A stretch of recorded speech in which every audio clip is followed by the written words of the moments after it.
Welcome back to the channel, everybody. With my fight just under a month away, today I want to talk about 6 things I wish everybody knew, everybody in the world knew about stepping into the ring or the cage and about the reality of competition.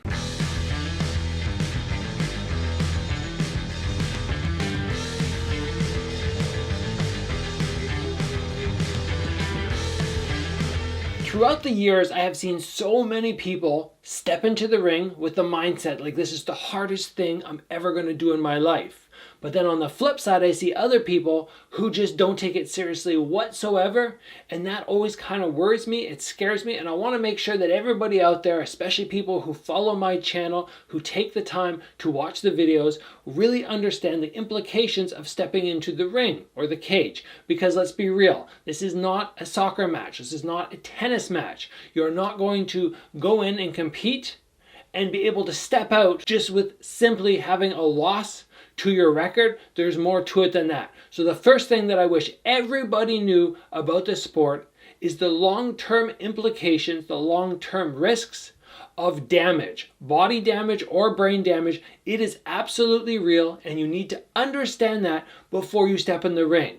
Once you understand that, and hopefully the way that I do, where I go, okay, this is something that I really, really want to avoid, and because I want to avoid it, I take time to work on my defense. I take time to push all aspects of training to make sure that when I step in, I'm not only going to come out the victor, but even if I happen to lose, I'm not going to come out damaged. This is so important, and it's something that you should absolutely understand before stepping in to competition. The next thing I want to talk about is a quote from Karate Kid, but it actually relates quite nicely to what we're just dealing with today. It's actually Karate Kid 3, and it's a man can't breathe, a man can't fight. So if you can't breathe, you can't fight. What does that really mean? Well, we are talking about cardio.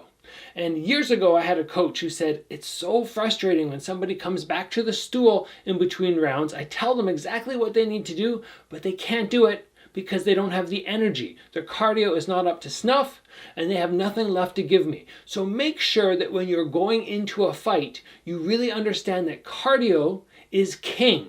That does not mean you're going to win the fight because your cardio is better, but it means if you don't have the cardio, there's a good chance you're going to suffer a loss simply because you're going to get outworked by the other guy. You're going to get tired out before they do, and then your body will not work the way you want it to, and yes, you will most likely experience a loss. So make sure you can breathe in the fight, and you do that by putting in the road work and the hard pads and the hard sparring rounds before you actually step in to the ring or cage. Now, already on this channel, I have talked about the pre-fight warm-ups, and I want to touch on it again because, this is an old video that I did, and a lot of people don't realize, especially when you're having your first, your second, your third fight, that you are going to be exhausted in your pre-fight warm-up. And I brought this up, like I said, in a previous video, and so many people went, wow, I felt the exact same way, but nobody ever talked to me about it. You're the first person to mention this, and I want everybody to know that when you are about to fight, you're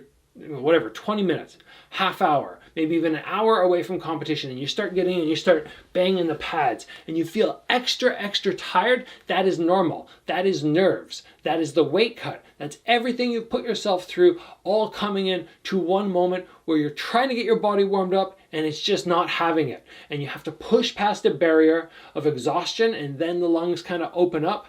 But in my experience, it's very, very fatiguing going through this process, and don't be surprised or scared if you experience the same thing as you're warming up for your next fight. The next thing that I wish everybody knew about fight sports is the weight cut can make or break the outcome of the fight. Now, so many people see these guys in the UFC champions cutting ridiculous amounts of weight, and they go, wow, I have to do that if I want to be somebody who's going to be successful in this sport. So they get into their first fight and they try to do a massive weight cut, not knowing exactly how to do it, not knowing how to rehydrate, and their body is just going to respond in an atrocious way. You're going to have an awful fight, awful weight cut, and you're most likely not only going to lose the fight, but you could lose the fight and take a lot of damage because a lot of the dehydration is fluid around your brain.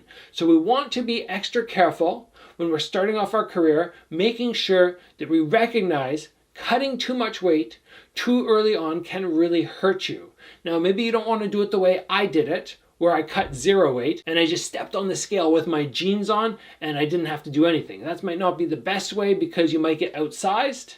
And if you're outsized, the only thing you can rely on is skill to beat bigger people.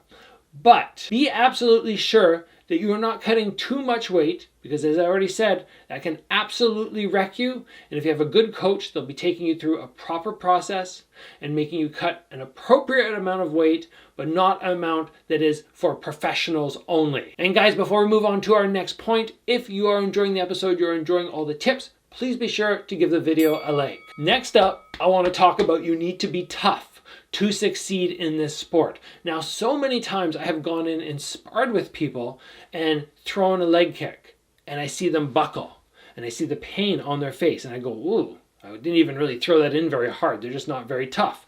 Or I throw in a body shot, and people collapse, and I go, wow, that was like a 20% body shot. How did that guy go down? And then I realize, after stopping and thinking about it, that the guys that I'm competing against nowadays are all super tough.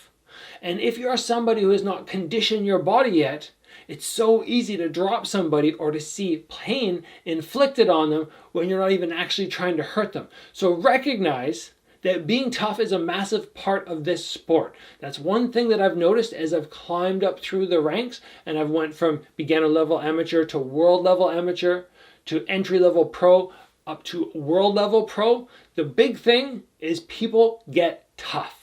They become very, very resilient to damage and they do not drop in an instance. Whereas I was in the early stages of my amateur career, I would hit people and they would crumble down and I was getting KOs fairly frequently. All of a sudden the guys get tough, they're not going down. Do the body conditioning that's necessary. Make sure your core is ready to absorb impact. Make sure your legs will not give out with 1 or 2 low kicks. Head is a little different. You're not going to condition your head, but you can absolutely condition your neck and get your eyesight on point so you're a little bit more capable of taking shots and not dropping. You have to be tough in this sport. And the last thing that I want to mention today that I wish everybody in the world knew about fight sports is it is okay to be nervous. Now, because we see so many people in the UFC, high-level boxers, anybody who's very high level, they have a persona of basically not having any fear. They seem so confident, so brazen almost about their victory, how sure they are that they're going to come out with the win. And a lot of people will look at them and go, oh my gosh, these guys are so confident, and I'm going into my fight and I'm scared and I'm nervous and maybe there's something wrong with me.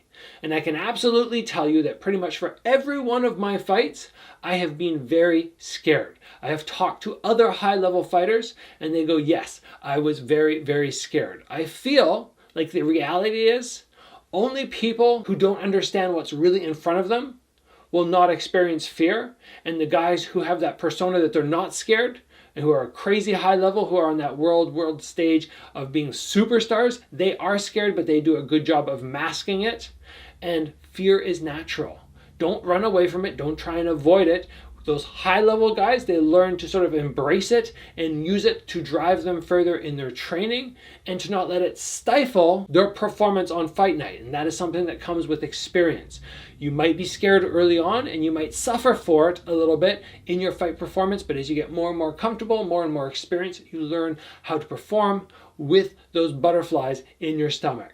So those are the 6 things that I wish everybody knew about fight sports before stepping in to competition. I hope you guys appreciate this episode. Like I said, this has been on my mind because the butterflies are coming back because I'm going to be stepping into competition for the first time in I believe about 2 years. And I just go, you know what? This is natural. I don't need to be too worried about it. I need to just go, I have to push my training and don't get too anxious because those butterflies are returning. Anyway, guys, if you enjoyed the episode, please give it a like. If you have not already, join the channel, get subscribed, train hard, and I'll see you back here soon for another video.